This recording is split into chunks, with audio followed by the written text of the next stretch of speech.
ኢትዮጵያ ወደ ባህርን መርከብ ትገብሮ ዘላ ጉያ ወንታው ምላሽ ክትረክብ ዳፊያ ክትሕዞ ምዃና ዝገለጸት ነበር ፌደሬሽን ኢትዮጵያ ኬርያ ኢብራሂም መንግስት ኢትዮጵያ ዘልዕሎ ዘልሕቶ ድጋፍ ኣስሚዓላ ሕወሓት ካብ ኣባልነት መሰጎጓ በሚድያታት ኣብ ልዕሊ ክሕደት ተፈጺሙ ኣነ ተኻሒደን በራይ ክሓድኩን ክትብል ኣብ ሕወሓት ዘለው መራሕቲ ዝገብርዎ ዘይሕጋዊ ምንቅስቓሳት ከተንትን ዝጸንሐት ኬርያ ኢብራሂም መንግስት ፌደራል ኣብ ልዕሊ ፈጺሙ ክትብሎ ዝጸንሐት በደላት እውን ካብ ምዝራባይ ተቆጠበትን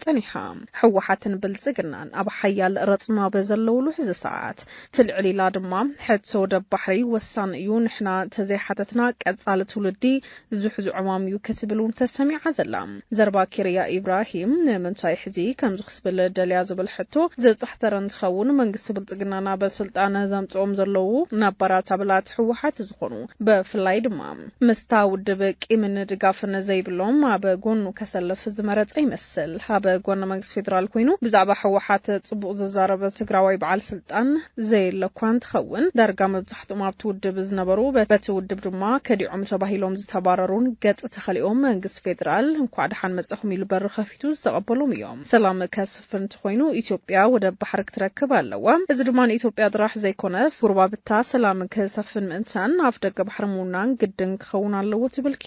كيريا وسيخاز خونه أكال كيتو قدا بسلامو من قدي كنركب لنا كتبليات سما برقص كيريا إبراهيم زعبا في دقب حريك تزارب استدليل تلو مخنيات زلون تخون تنتنتو بوليتيكا كالوت بوليتيكينياتات نزاربا كيريا إبراهيم بزح من قدي كترقبون زرعيو يوم مس منقس فيدرال وقينوم تقراي كنقنع عينا زبل زلو بوليتيكينياتات ونو أباد دي سابا سافيروم زلون تخونو بفلايد ما سرعت حوحات قايموم حدشنا يلوطي ودبزت عيشو سلامو منقسقاس نقبرالنا كبلون زسمو يوم كيريا إبراهيم برقص عبتناي با أبي أحمد استشوما مخارج من السرقيات وردان أي زمرح حدش سمرة استبهالة ودب أبالن تتكون كح بحري ملكتنا يوم بالعربام ببزح أنفت كترجم زكاريو كريا أرم معلتات بلا بسجرايزولو بوليتيكاو انكلل ملك حزب انتان من أسيت ودي بخك على سكام زقباء مقلات عز الذكر كوينو أبى سجرايزولو زي معري بوليتيكاو كايدا كابدليتن ربحان حزب زبقس لزي كونت من أسيت ودي بخك على سوي قبان حزب زي تكم بوليتيكاو كايدان تقات أمدما من أسيت تقراي توديبو أي خون بموبايل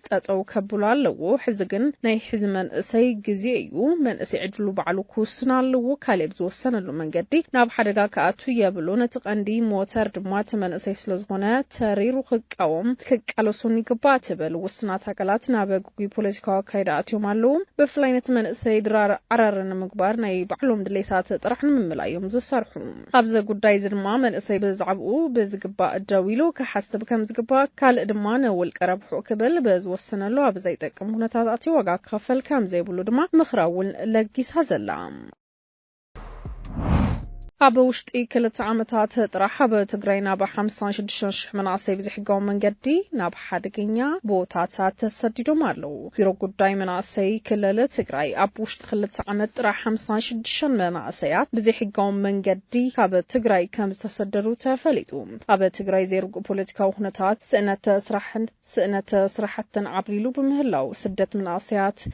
من عصيات دمال وعلبوتاك حزاق إلو وزم من عصيات مبزحت أقزي بسعود عرب الليبيان أبيلوم زوت زلون تخونو حلف بيرو مناسي تقراي يتحدش سباقات كم زبلو بزحت مناسي بسنك سفلاليو تقامات سقاطات هاب تقراي كنبرو تاقداس النت يبلومن بمسرات كاب 56 ورداتات سرخبه حبريت عدما 56 مناسي كاب تقراي وون تسديدو مالو إذ طرحون تيكونات يسران 55 مناسي تقراي كاب سعود عربن كالوت حقرات تمليسو مكوان تخونو إذوم استملسو سبات جن ناب داغماي سدت زخد زلو يوم نزي حقاو سدت زدفقو زلو حدشحن 400 دلالو نقادو دك سبات اب تحت قصصر حقي زاتو كوان تخونو كاباتهم تن بتوم 613 افردك قربو خلو 76 دما غابنኛታት ኮይኖም ተፈሪድዎም ተጸብጻብ ከም ዘመላኽቶ 700 መናእሰይ ትግራይ ስራሕ አልቦ ከም ዝኾኑን ስእነት ሻውሎት አልቦነት ስእነት ስራሕት ድማ ሓደ ካብቶም ቀድ ምኽንያት መውሳኽ ስደት ኮይኑሎም ኣብዚ ዓመት ካፕተን ቀዳሞ 3 ወርሕ ቤት ጽሕፈት ካብቶም ልዕሊ 6000 በዚህ ሕጋዊ መንገዲ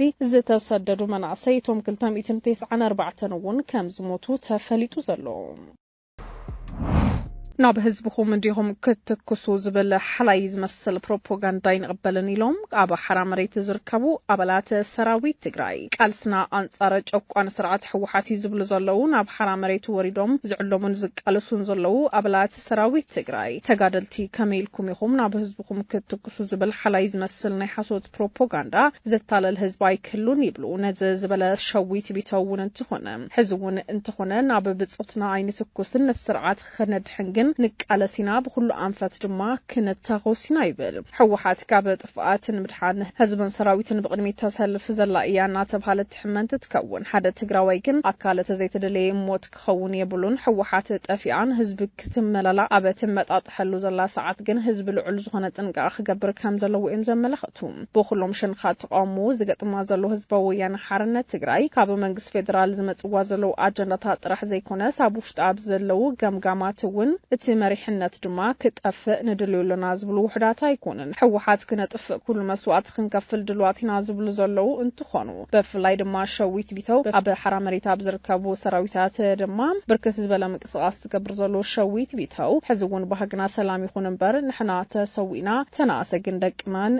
ደቅናን ብሰላም ይነብሩ ዝብል መልእኽቲ እዩ ኣሕሊፉ ዘሎ ኢራን ድሕረ ጥቃዓት ኣብ ልዕሊ ንብረታት ኣሜሪካ ሓነ ምፍጃይ ኣብ ተዘጋጀሉ ዘላ ብትሕዚ እዋን እስራኤል ድማ 6 ኤርፖርታት ናይ ኢራን ደብዲባላ ምስ ኢራን ኩናት ኣይንገጥምን ምስ ፕሮግራም ኒውክለር ግን ኣብ ኩናትና ንርከብ ዝበለ ምክትል ፕሬዝዳንት ኣሜሪካ ጄዲ ቫንስ ድማ ከም ዝበለውን ምስ ኢራን ኩናት ኣይንገጥምን ግን ድማ ምስ መሳርሕታት ዘምረት ዘሎ ኣካል ግን ክነተኾሲና ይደሎም እቶም ምክትል ፕሬዝዳንት በትማልዕለት በቦምበረን አውሮፕላናት ኩናት ኣሜሪካን ንሰለስቲኤን ናይ ኢራን ኒውክለር ማዕበል ጣብያታት ምዕናው ካብ ምግላጽ ተቆጠበን ትኸውን ወይ ድማ ኢራን ጦር ናይ ምምራት ኣቅማዝዩ ነኪው ክብሉ ገሊጹ ምምሕዳር ትራምፕ ኣብ ልዕሊ ኢራን ለውጥ መንግስቲ ናይ ምምጻእ ትልሚ ከም ዘይብሉ ብምሕባር ዩናይትድ ስቴትስ ኣመራር ኢራን ንምውዳእ ግን ከም ዘይደለየት ብጥብቅ ቀብሪህሎም ኩናት እስራኤልን ኣሜሪካን ሳልሳኢድ ብምሕዋስ ንኢራን ሓመድ ምግባር እስራኤላውያን ኩናት እስራኤልን ኢራንን ስዒቡ ድማ ኣሜሪካ ሳልሳኢድ ብምሕዋስ ንኢራን ሓመድ ምግባር ስዒቡ እስራኤላውያን ፎቶ ትራምፕ ኣብ ጎደናታት ብምጥቃዕ ድማ ይቕኒልና ክብልዎ ተራዮም ፓርላማ ኢራን ብሓንቲ እግራ ደው ዘበለ ነቲ ሕነ ክንፈዲ ዝብል ዓጽፋው ምላሽ ክትህብ ትጓየ ዘላ ኢራን ገና ብሓሳብ እንዳሃለወት ድማ ኢራን ኣብ ልዕሊ ንብረታት ኣሜሪካ ሕነ ንምፍዳይ ብትዘጋጀሉ ዘላ ሰዓት ኣብ ዝሕዝ እዋን እውን እስራኤል 6 ኤርፖርታት ናይ ኢራን እውን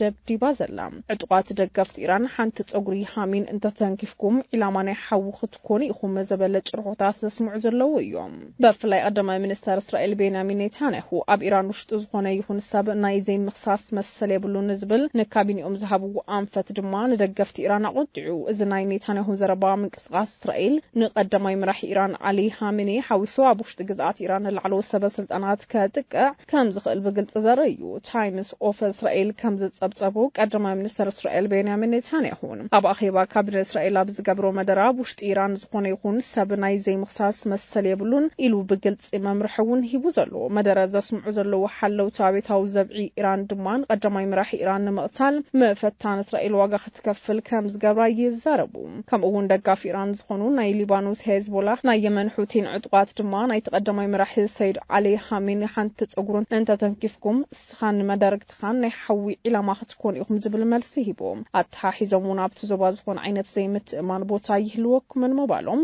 ወኪል ዜና ኤፍቢ ጸብጺብሎ ኣብቲ ዞባ ዘሎ ወጥሪ ድማ እናተጋደደ ብምኻድ እውን ዓለም ሸቕሎ ተሕዲርላ ዘሎ ይመስል